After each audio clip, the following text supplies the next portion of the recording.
I'm not a parent and don't desire to be, but something that I think I've observed about parenthood is that many parents seem to get amnesia in terms of like not remembering how hard life is and how there's nothing you can do to stop it. Like, I do understand what it is about becoming a parent, that like there's this little life that you're now in charge of, that you want to do every single thing that you can to protect it and make sure that it becomes a good human and never, ever, ever experiences any pain.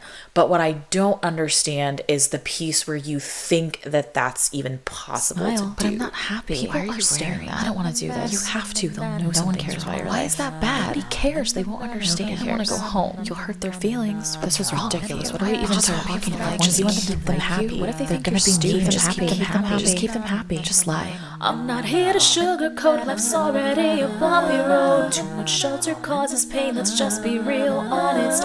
Things are gonna knock you down, avoidance will not help you out. Let's talk it through, here me and you, let's keep it real honest. And just like that, I'm already a couple weeks behind of where I thought I was going to be this year in episodes. So, hey, maybe we're going to do once a month instead of every other week. I'll let you know when I figure it out. But welcome to Real Honest, the podcast where I share candid thoughts and feelings about life, love, and relationships, God and church, adulting, the workplace, and all the things in between. I'm your host. My name is Samantha, and you probably won't always like me, but I will always be honest with you. Being part of the therapy generation, I really want to talk about heartbreak and pain today. Don't worry, it's not going to be like dark and heavy. But this is just something that has come up a lot in conversations with friends and family in the past few weeks since whenever I did my last episode. And I think something that I am learning and noticing is the older generations being like super protective in a way that's like they just don't want us as the younger generations to experience any pain, and they're trying to be like, oh, well, if you do it this way, then you won't experience, kind of the whole like, if you go to college and then you get a job, then you'll get a spouse and you'll have a baby and everything's gonna just work out. And like, that did not happen for the millennials. It's the same kind of thing where like I don't understand what it is about like bringing a problem to a parent and them being like, here's what you should do, as opposed to understanding like, can you just listen? Like, you actually don't have to fix it. You can't fix it. You can't make it better. And especially you coming into your adult child's life trying to fix the problem for them actually undermines their own autonomy as an adult, their own brain, their own decision making and logic, and typically makes the thing worse. So for today's segment of what I'm learning from God right now, the small group that I lead, we are currently going through a series of studies from the organization Practicing the Way, and it's all about studying the way that Jesus lived and figuring out how to implement that in your own life. It's things like reading scripture, praying, fasting, living in community, witnessing to others, and it's really diving deep into what does that mean? Like breaking down specifically, what does fasting mean? What is the purpose of it? What are all of the references in the Bible of it? How specifically do you incorporate that into your life? Things like that. And as we're going through this study, what's been really interesting to me is a lot of conversations that we're having about like, we've all been Christians for 20, 25, 30 years, and we were not taught any of this stuff. We weren't taught it in church, and we weren't taught it by our parents. And I just had a conversation with my mom the other day where she was saying something to the effect of like, it was always really important to her to give Jesus to her kids. Her mom gave that to her and she wanted to give us Jesus. And I'm sitting there thinking like, but what does that mean? And so she feels like she gave us Jesus because we believe that Jesus exists. And I was sitting there saying, I don't know that believing that there is a God really means anything if you don't know who God is, and you are not actively pursuing a relationship with him, and you don't understand what prayer is or how to pray, and you don't know how to hear God and how to make God an actual active part of your life. If you don't have any of that, you just casually believe there is a God, but you're not doing anything to learn anything about him or change your life, and you don't know how instrumental he is or isn't in your own life, then what is the benefit of believing that he exists or not. This is a legitimate question. Like, if you are a person who like believes that there is a God, but you are not part of any church community, you don't read any type of scripture, you don't pray, like, what is believing that there is a God meaningful to you? Or is it just that kind of sometimes you go outside and you look at the sky and you're like, oh, that's pretty, I think God painted that? Or, you know, are you one of those people who, whether anything happens, good or bad, you're like, oh, God's terrible because he lets kids with cancer die, or oh, God's great because he saved that person from cancer? Like, I'm just curious, like, what that is like for different people. For myself personally, the whole point of being a Christian and believing in God and studying scripture and praying and leading a small group of other Christians so that we can all do all this stuff in community together, the whole point of it is that life is really, really hard. We have a lot of big feelings. There's a lot going on in the world that is just confusing. And it brings comfort to me to know that God has a plan for my life and that everything that is happening is ultimately going to grow me for something that I'm going to experience in the future. And it's helpful to me to meet on a regular basis with other people that believe that, to hear and see how God is showing up in their lives and share how he's showing up in mine. And a big part of that is the acknowledgement that pain is a part of life and that God never promised that following him was going to end suffering. He never promised that if you become a Christian and you give your life to Jesus, you'll never cry, you'll never be angry, you'll never be sad.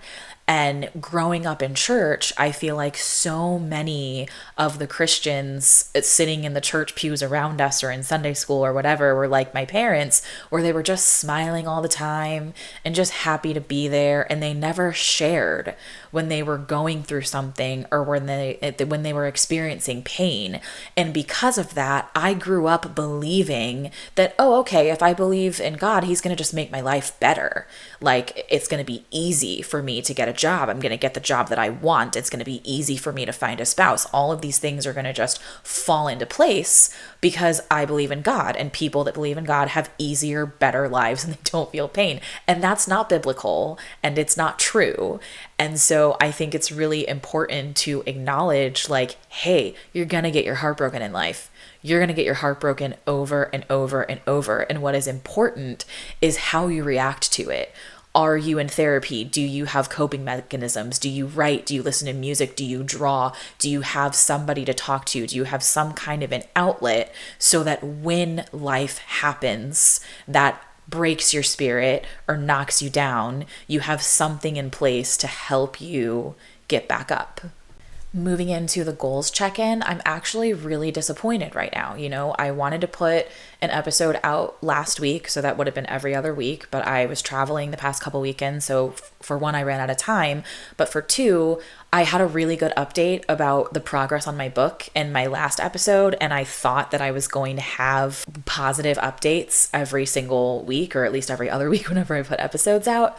Especially because I think my last episode I said, like, I'm not going to have any other goals this year. I'm going to just write my book and I'm going to have it done in the first quarter or whatever the timeline was. And I have not worked on it since I put out my last episode. And that is really frustrating and disappointing to me. I'm trying not to dwell on it because in the past couple of weeks, like I said, I was doing a lot of traveling. So like I was spending time with friends and family. That was great. That was important to me because that's not something that I get to do frequently. Work has also been really busy, which is also abnormal for me. So I've been crushing it at work, and that's been really important to me and really fulfilling. And people have been like recognizing my work in a way that they did not seem to be before. So that's been encouraging. But I'm still having to sit here with the disappointment of like, I'm really unhappy that I have not worked on my book at all in the last 3 weeks. Like, I haven't even thought about it. I haven't written any notes. Like, forget like writing words. Like, I haven't written even notes or even thought about it or planned anything out. And I'm really, really upset with myself for that because I was on such a good trajectory and doing really well. And then I started to have some conversations with some friends and some family members this week just about how, you know, being in our 30s is the time of life where, I guess I shouldn't even specifically say it's your 30s, because I think that this comes in waves. I feel like it happened in our early 20s, and then again in our late 20s, and now it's happening again in our early 30s, where like there are waves of people that get married and have babies, and you kind of see like all the posts come on social media at the same time. And for those of us that like are not in those life stages, it gets very hard to not compare ourselves and to not be disappointed. And ultimately, it is the disappointment of life not turning out the way that we wanted it to. So I'm taking this small goal, well, I guess it's not small, but this goal of wanting to finish the first draft of my book by the end of March and not being on track to complete that. I'm taking that into the bigger picture of like when I was 10 years old, I wrote a full draft of a book. My mom sent it to some agent or publisher or something, and they said no, but I thought that I was going to publish my book at 10. Like I imagined that by 30, I was going to be a very popular best-selling author, and that did not happen. And I'm a little sad that I have not realized that dream. And with every passing year, I'm getting further and further away from where I thought I was going to be now. But I think that what helps me is just to remember that like heartbreak happens, and that's part of it. I named today's episode after the Taylor Swift lyric, "Heartbreak is the national anthem. We sing it proudly," because it's this idea that for our generation, like heartbreak is so frequent and often and palpable that it's like that we're kind of like marked by being heartbroken all the time. But also we sing it proudly because being heartbroken means that we lived. It means that we loved. It means that we tried. Because in so many circumstances, it's like you have to put in time and energy and love into something in order to be hurt that it didn't work. I know that I've mentioned on here before how frustrating I find it that like the measure of success in society still seems to be so focused on like if you get married and if you have a baby, you're successful. And if you're single, you're doing something wrong and you're being punished. You know, like I have been dating someone for maybe 3-ish months now, and the number of people that have congratulated me on having a boyfriend like kind of pisses me off. I like whenever someone's like, "Oh my gosh, congratulations," I'm like resentful of that, because I'm sitting here like all of my friends watched me suffer in this dramatic situationship for like a couple of years and nobody like congratulated me on getting out of that. You know, like I have been in a ton of terrible relationships that like really and truly almost every single romantic relationship that I have ever been in, the fact that I got out of them and moved past it should be celebrated. None of them were like sad endings. None of them were like, "Oh, you let a good one slip away." They were all like, "Thank God you finally came to your senses and like moved in another direction." And I think that should be celebrated, and I'm pissed off that it's not. Like, I have not had a boyfriend in 10 years. I've still dated a lot in that time. I was getting to know myself. I was getting to know other people. I was learning how to communicate better. I was in therapy. I was working on my creative projects, you know? But nobody congratulated me for doing all that for 10 years. Nobody said, like, "Hey, way to go to seminary for a year and a half and figure out that that's not for you," because society is just not set up to do that. You know, it's like breakups are sad. That's like a fact to society. Like a breakup or a divorce is sad, and the start of a new relationship is like, "Yay, oh my gosh, you did it. You've made it. You found someone." And like, no. I think it's really awesome to have kids if you want them, but I also think it's really awesome to not have kids. And whether you want them or not, if you don't have them, I don't think that that means that you are behind or that you've done something wrong or that you're being punished. I think that whether or not it's still a possibility for you in the future, I think if you want kids and you don't have them, look at your options, look at alternatives, look at like both alternative methods to becoming a parent, but also alternative methods to like having children in your life. You know, maybe you can volunteer somewhere in your community where you can be around kids and still be like a parental figure. But I just feel like because the stigma of like oh, well, you're 30 and you're not married and you're not a mom, so like what are you doing? And I feel like that's part of the celebration of having a boyfriend is people are like, "Oh my gosh, a step closer to getting married and having a kid." And it's just like, did you even ask me if that's what I want or what I'm working toward, or like you just heard that I have a boyfriend and your brain went there when like I'm sitting here trying to figure out, when I was younger, the whole purpose of like dating was to find a spouse because I thought that I was going to get married at 23 and have kids at 25 and 27 and that I was going to need my spouse to buy a house. And now that like I'm 32, I bought a house by myself. I don't want children. I'm like, well, in that case, what do I want with a spouse? Like, what does he offer me at this point in my life? Because I've done all the things that I thought I needed him for. And that's not to say that like I can't or don't want a spouse, but it's a new thing that I now have to figure out as an adult who's done so many of the things that I thought that I would need a partner for. A partner is going to look different for me and I have to figure out what that is. And no one seems to be celebrating that.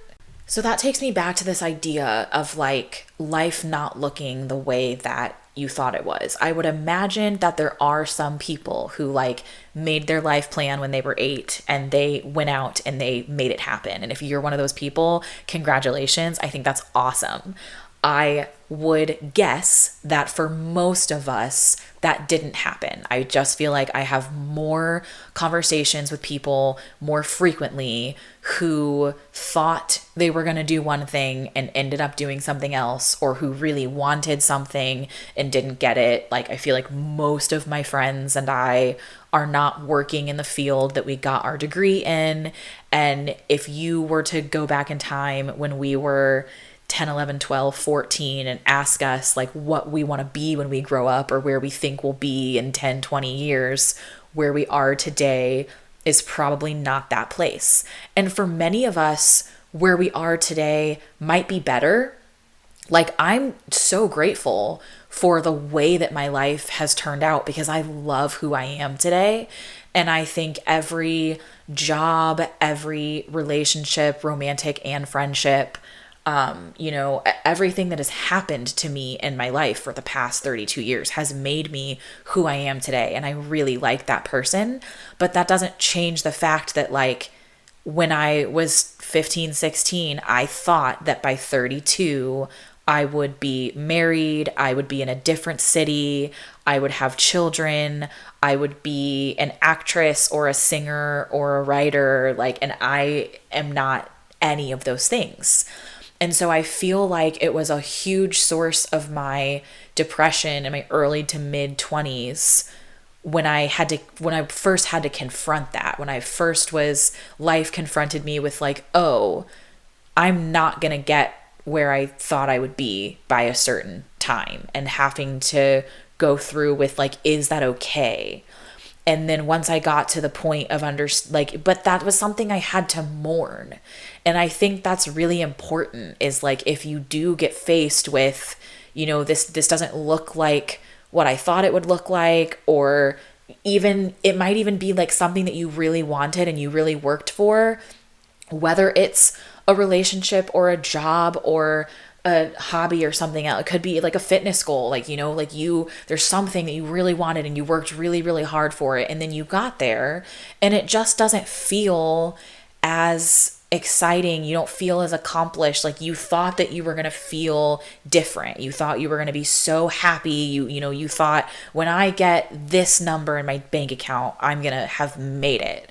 And then you hit that number and now you don't feel like you've made it. And that's kind of discouraging and a little sad, and it's kind of heartbreaking.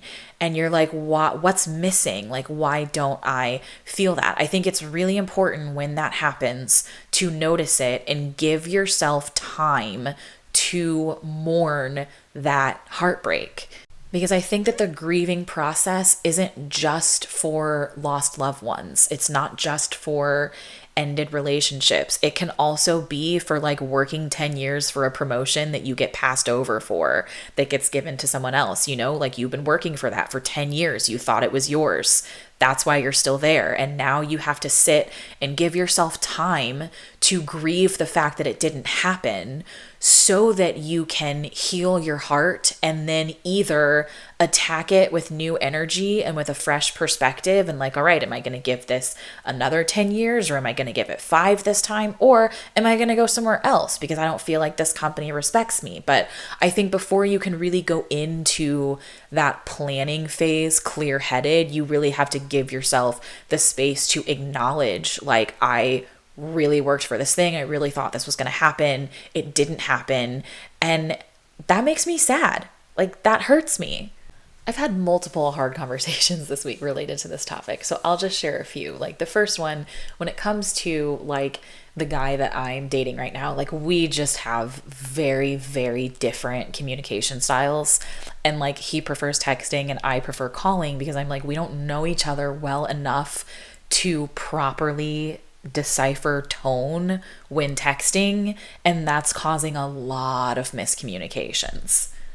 I'm also coming out of like a string of like toxic, unhealthy relationships. So I'm always like looking for a fight. And like, oh my gosh, if you guys have seen the TikToks or the reels where girls are talking about like your first healthy relationship when like all that you've known is unhealthy, it really is jarring and it feels wrong.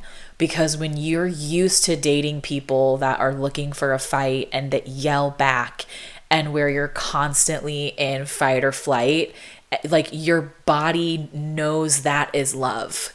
And your brain is like, if I don't have butterflies and I don't feel this like white hot spark, then I'm not in love and I'm not going to fall in love. And then you do all this like reading and listening to relationship podcasts. It's like, actually, butterflies is your nervous system telling you to run and you should get out of there. And that's not like a happy, good thing that you should look for, but you're used to feeling it. So then when you don't feel it, it feels like this isn't right and that you don't like this person.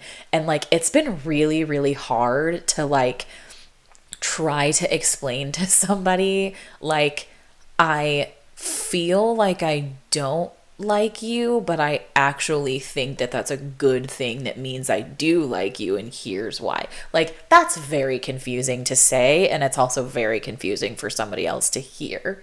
And then on the other side of that, he is like very risk averse when it comes to heartbreak. And it's like, I do not want to fall in love with you if there's like the possibility of like you breaking my heart here, because like I cannot handle another heartbreak, like doesn't come back from that well. But like he's only had a couple of like heartbreaks, and so they were really, really deep and really, really bad. Where like I have been in love with like 35 people in my life. So like the first 5 were like, felt like the end of the world. Like, oh my gosh, I'm never gonna get over this.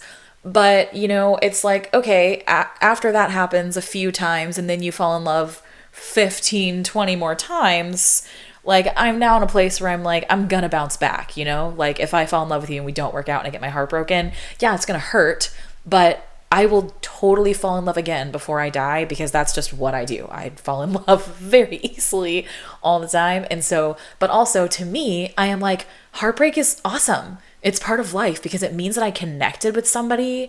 It means that I tried. It means that I hoped. And it means that I can do that again. But I understand somebody who like has not done that many times would be more wary of it. And like, hey, that's not fun. I'm not saying it's fun, right? Like, heartbreak is the national anthem doesn't mean it's fun. It means it's common. It means it's significant. It means it's a big deal. And then the other conversation was with like somebody in my life who is in that stage of like the wave of people that are all like getting married and having babies. And it's just like, you know, is this ever going to happen for me? And this person is like in a place of just feeling really sad and angry. And they're not sad and angry with the people who are celebrating these milestones. They're sad and angry that they thought that they would have gotten to celebrate these milestones in their own life long time ago, and it didn't happen. And so this person was talking to their parents, who were essentially saying like, you're being a bad friend, you're being a bad sibling, a bad, you know, insert relationship here, because you're not properly celebrating these people. And like, that's wrong of you to be mad and angry about it. And you need to get it together. And like, if you're unhappy, you need to go get on dating apps and find someone if you want to have somebody. And like, I just like sat down with them and said like, hey, actually, she's not a bad person for feeling hurt. That's real. She's hurt. She's allowed to hurt. She needs time to grieve what's happening and to grieve the fact that she's not where she thought she would be in life. That's a big deal. And she needs to grieve that and get through that in order to heal her heart so that she can be happy for other people and be able to celebrate them. But also, like, for someone from one of the older generations to tell millennials and any millennial or younger, like, if you want someone, just get on a dating app, like, you have no right. You didn't find your spouse on a dating app. You've never been on a dating app. You do not know what hot garbage dating apps are. So it's just like, that advice is terrible and crazy coming from someone who doesn't even understand how they work or what the experience is like.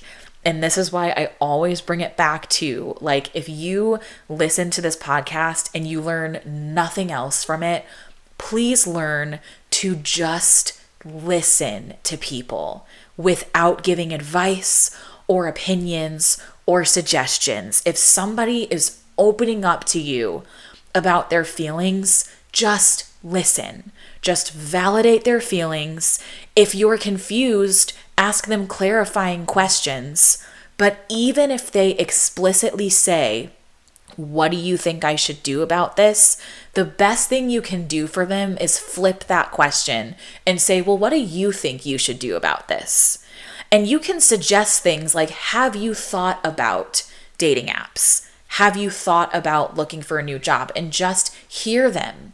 And maybe they shoot down all of your ideas. That doesn't mean that they're not willing to change or they're not willing to work on something, but it does mean that they're not in a place where they're able to accept that. So you saying, "Oh, you're upset you don't have a husband? Why don't you just go get one off one of those apps?" Like, all that's doing is shutting down. It's communicating to them that you don't understand them, you don't hear them, you want to just fix their problem so that they don't feel any pain, which is stupid because they're already feeling pain and there's nothing you can do about it. But also acknowledge that, like, for those of us that are sitting here, like, watching all of these people, like, celebrate these milestones that we thought we would have by now and we didn't, acknowledge our other forms of success.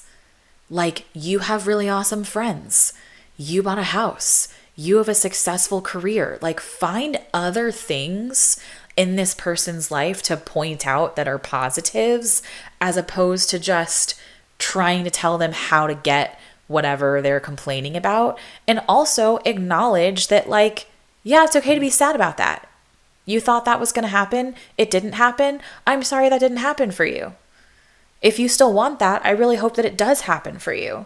But you don't have it right now. What can we do to help you get to where you want? But also acknowledge that those things don't bring happiness. Like, we are happy people. Like, I am a happy or unhappy person outside of my relationship. I'm either a happy girl with a boyfriend or I'm an unhappy girl with a boyfriend. But I'm not a happy girl because I have a boyfriend. Like, even like same with job or like my home or my bank account, all of these things are completely separate because my joy comes from me and I have to be happy on my own. If I'm unhappy and I don't like my job, just getting a new job is not going to make me happy. Like, either way, I'm still going to have a job that's going to still be stressing me out. Probably different stressors at a different job, but there are still going to be job-related stressors that are going to exist at any job. Thank you for coming to my TED Talk. To wrap up with what I'm watching right now, because I want it to link back to the topic of Heartbreak, I'm recommending A24's Pilion, which if you Google it and you look at it's not for everyone. It wasn't for me. However, I do think it's a great film. It has a really interesting depiction of heartbreak and how the character learns from it and moves on from it, and also has a really beautiful conversation of the I don't know what I want to call him to like not give things away, but I'll just say the boyfriend meeting the parents and the mom being like really upset about the relationship and the boyfriend just like coming out and saying, "Hey, I understand that this relationship makes you uncomfortable, but that doesn't matter. And the fact that you're sitting here trying to change something that makes you uncomfortable when we're the two people in the relationship and we're fine with the way that it is crazy. Like, I just feel like that relates back to how like so many parents are like, oh my gosh, if you're unhappy, like what can I do? Like, do you need help finding a new job? Or like, oh, you know what? I'm going to find a partner for you. Like, let me call some friends and like hook you up with one of my friend's kids. It's like, did I ask for that? And it's like you hovering and trying to just make my life what I wanted it to be so that I'm not sad, instead of just letting me mourn and just letting me be sad. You know, it's ultimately making it worse because you're asking me to sweep it under the rug and fake it till I make it. And that just doesn't work. I would love to know where you land on this conversation. Send me an email at realhonestpod@gmail.com and let's chat. Okay, bye. I'm not here to sugarcoat, life's already a bumpy road. Too much shelter causes pain, let's just be real honest. Things are gonna knock you down, avoidance will not help you out. Let's talk it through, hear me and you, let's keep it real honest.